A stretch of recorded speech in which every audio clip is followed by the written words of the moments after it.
আসসালামু আলাইকুম ভিউয়ার্স। আজকে আমার এই হোয়াইট ডাক পেয়ারটার আপডেট দিব আপনাদের। গত কিছুদিন আগে আমার এই পেয়ারটা ডিম বাচ্চা করছে আর কি।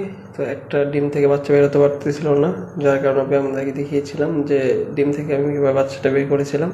তো সেই বাচ্চাটার আজকে আপডেট দেবো। তো আলহামদুলিল্লাহ বাচ্চাটা অনেক সুস্থ এবং অ্যাক্টিভ আছে। অনেকে বলে যে ডিম থেকে বাচ্চা বের করলে বাচ্চাটা বাঁচে নামে, টিকে না, কিন্তু আল্লাহর রহমতে আমার এই বাচ্চাটা অনেক সুস্থ এবং সুন্দর আছে। তো এরকম আরও ভিডিও আপডেট পেতে হলে আমার পেজের সাথে থাকুন, বেশি বেশি লাইক, কমেন্ট, শেয়ার করুন। আসসালামু আলাইকুম, আল্লাহ হাফেজ।